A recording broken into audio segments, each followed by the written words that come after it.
भगत सिंह का जन्म 28 सितंबर 1907 पंजाब के लायलपुर जिले के बंगा गांव में एक पंजाबी सिख परिवार में हुआ था, जो उस समय ब्रिटिश भारत था और आज पाकिस्तान है।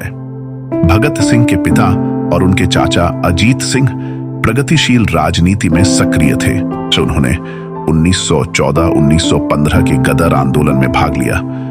कुछ वर्षों तक बंगा के गांव के स्कूल में भेजे जाने के बाद भगत सिंह को लाहौर के दयानंद एंग्लो वैदिक स्कूल में दाखिला दिलाया गया। 1923 में वह लाहौर में नेशनल कॉलेज में शामिल हो गए। पुलिस युवाओं पर भगत सिंह के प्रभाव से चिंतित हो गई और मई 1937 में उन्हें इस बहाने से गिरफ्तार कर लिया कि वह अक्टूबर 1926 में लाहौर में हुए बम विस्फोट में शामिल थे। उन्हें रुपये की जमानत पर रिहा कर दिया गया था। भगत सिंह एक भारतीय उपनिवेशवाद विरोधी क्रांतिकारी थे, जिन्होंने दिसंबर 1928 में एक ब्रिटिश पुलिस अधिकारी की हत्या में भाग लिया था। बाद में उन्होंने दिल्ली में केंद्रीय विधानसभा पर बड़े पैमाने पर प्रतीकात्मक बमबारी और जेल में भूख हड़ताल में भाग लिया, जिसने भारतीय समाचार पत्रों में कवरेज के कारण उन्हें पंजाब क्षेत्र में एक घरेलू नाम बना दिया और 23 वर्ष की आयु में फांसी के बाद उत्तरी भारत में एक शहीद और लोकनायक बन गए। दिसंबर 1928 में भगत सिंह और उनके एक सहयोगी शिवराम राजगुरु, दोनों एक छोटे क्रांतिकारी समूह हिंदुस्तान सोशलिस्ट रिपब्लिकन एसोसिएशन के सदस्यों ने 21 वर्षीय ब्रिटिश पुलिस अधिकारी जॉन सॉन्डर्स की गोली मारकर हत्या कर दी। इसके बाद भगत सिंह कई महीनों तक फरार रहे और उस समय कोई सजा नहीं हुई।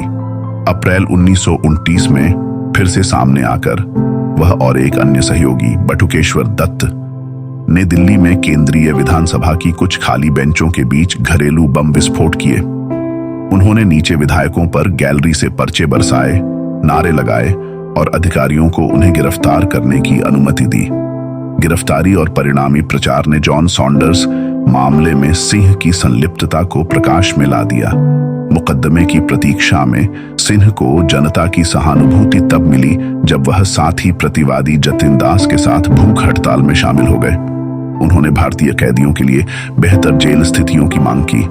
सितंबर 1929 में भूख से दास की मृत्यु के साथ यह हड़ताल समाप्त हुई। भगत सिंह, राजगुरु और सुखदेव को लाहौर षड्यंत्र मामले में मौत की सजा सुनाई गई और 24 मार्च 1931 को फांसी देने का आदेश दिया गया। कार्यक्रम को 11 घंटे आगे बढ़ाया गया और तीनों को 23 मार्च 1931 को फांसी दे दी गई। फिर जेल अधिकारियों ने जेल की पिछली दीवार में एक छेद तोड़ दिया, शवों को हटा दिया और गुपचुप तरीके से गंडा सिंह वाला गांव के बाहर अंधेरे की आड़ में 3 लोगों का अंतिम संस्कार कर दिया।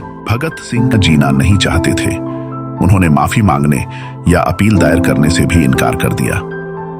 भगत सिंह अहिंसा के उपासक नहीं थे, लेकिन वे हिंसा के धर्म को भी नहीं मानते थे।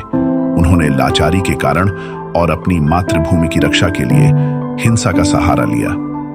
अपने आखिरी पत्र में भगत सिंह ने लिखा, मुझे युद्ध करते समय गिरफ्तार कर लिया गया है। मेरे लिए कोई फांसी नहीं हो सकती। मुझे तोप के मुंह में डालकर उड़ा दो।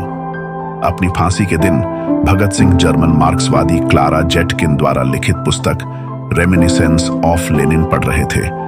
जब सिंह से पूछा गया कि उनकी आखिरी इच्छा क्या है, तो उन्होंने जवाब दिया कि वह लेनिन के जीवन का अध्ययन कर रहे थे और वह इसे उनकी मृत्यु से पहले खत्म करना चाहते थे।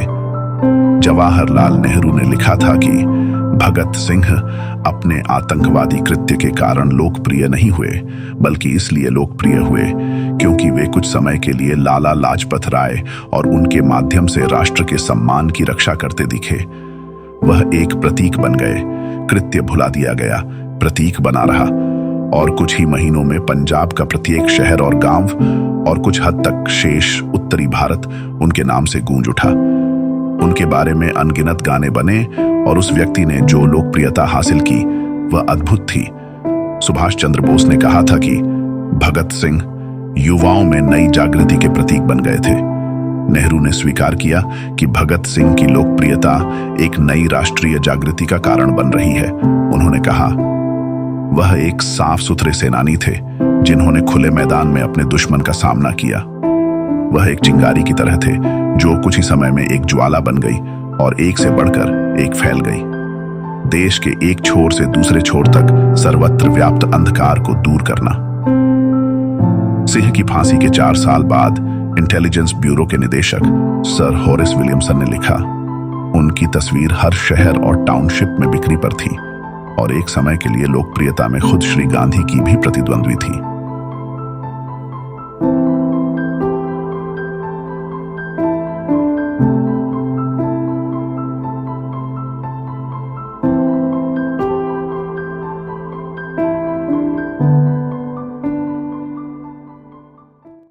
बिल्कुल, इस घर का 50 करोड़ रुपए की मुझे ऑफ़र है, जिनमें से अमेरिकन सरदार और कैनेडियन सरदार शामिल हैं। और उनका ये कहना है कि हम ये घर लेना चाहते हैं, ख़रीदना चाहते हैं। हमारी फाउंडेशन बनी हुई है और हम इस घर को वापस अपने सरदारों के नाम लगवाना चाहते हैं, जिस तरह ये 47 में पार्टीशन से पहले सरदारों के नाम थे। तो लेकिन ये नहीं हो सकता कि हम इस घर को सेल कर दें या इसके हम दाम मांगें या हम इसको पैसों के एवज़ जो है वो दे दें। नहीं, ये नहीं हो सकता।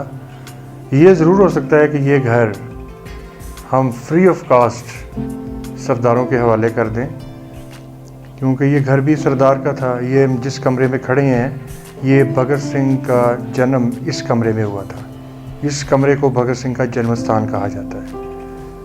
तो हमेशा सरदार साहबान से रब्ता रहा है, उनका आना जाना रहा है और हमेशा जब भी उनसे बात होती है, टेलीफोनिक बात हो या उनसे फेस टू फेस बात हो। देश को आजाद कराने के लिए नॉर्थ अमेरिका से शुरू हुई के इतिहास को जिंदा रखने के लिए Indian educational and cultural organization Yuba City California और the Gadar heritage foundation California आदि ऑर्गेनाइजेशन समय समय पर लोगों को जागरूक करती रहती है। उनकी एक झलक